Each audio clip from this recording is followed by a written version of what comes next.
Major themes in the Book of Amos.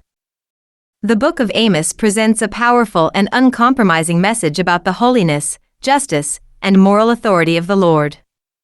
Delivered through a shepherd from Tekoa, Amos confronts a time of prosperity in Israel that masked deep spiritual corruption. The book reveals that covenant relationship with God carries serious ethical responsibility and that religious activity is meaningless when divorced from justice, righteousness, and obedience. A central theme in Amos is the justice and righteousness of God. The Lord is portrayed as morally perfect and unwavering in his standards. Because Israel had been uniquely chosen and known by God, they were held to a higher level of accountability. You only have I known of all the families of the earth, therefore I will punish you for all your iniquities. Amos 3 verse 2. Divine election does not excuse sin, instead, it intensifies responsibility. God's character demands justice that reflects his holiness in every area of life. Flowing from this emphasis on divine justice is Amos's strong condemnation of social injustice and oppression. The prophet denounces the exploitation of the poor, corruption in the courts, and the self-indulgence of the wealthy. The Lord exposes the moral decay of society, declaring that they sell the righteous for silver, and the poor for a pair of sandals. Amos 2 verse 6. These injustices are not merely social failures but acts of rebellion against God himself. Amos makes clear that faith cannot be separated from ethical conduct and compassion for the vulnerable.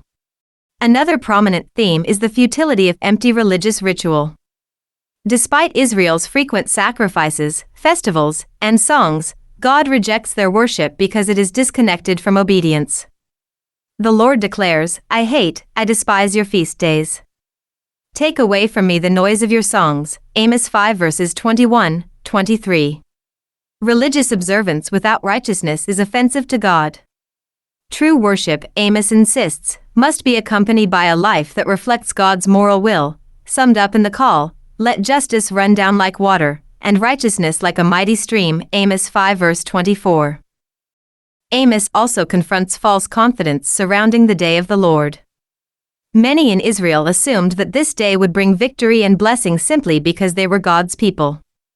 Amos shatters this illusion, warning that the day of the Lord would bring darkness rather than light for the unrepentant. Amos 5 verses 18 to 20. God's judgment begins with his own people, and religious identity offers no protection from accountability. The book further emphasizes God's sovereignty over all nations. Amos opens with judgments against surrounding nations before turning his focus to Israel, demonstrating that the Lord governs all peoples. God declares, Are you not like the people of Ethiopia to me, O children of Israel? Amos 9 verse 7. Israel holds no monopoly on God's authority or concern. All nations are subject to his righteous judgment. A repeated refrain throughout Amos highlights the certainty and inevitability of judgment in the absence of repentance. Despite repeated warnings and acts of discipline, the people refuse to return to the Lord. Amos 4 verses 6 to 11. This persistent rebellion leads to the sobering call, Prepare to meet your God, O Israel. Amos 4 verse 12. The message underscores the seriousness of ignoring God's calls to repentance. Yet Amos does not end with judgment alone. Interwoven with warning is a call to seek the Lord and live. God repeatedly invites his people to turn back to him. Seek me and live. Amos 5 verse 4. Even in the face of impending judgment, the door to mercy remains open for those who humble themselves and pursue righteousness.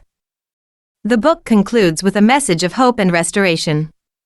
God promises to restore the tabernacle of David, which has fallen down. Amos 9 verse 11, pointing toward renewal after judgment. This closing vision assures that God's redemptive purposes will prevail and that blessing will follow repentance. The final verses depict peace, abundance, and permanent restoration for God's people. Amos 9 verses 13 to 15. In summary, the book of Amos declares that the Lord is a God of justice who demands righteousness from his people. He rejects worship without obedience, condemns oppression and injustice, and holds all nations accountable to his moral law. Yet alongside judgment stands the enduring invitation to seek the Lord and live, and the promise that God will ultimately restore and bless those who turn to him. Amos remains a timeless call to authentic faith expressed through justice, humility, and faithful obedience.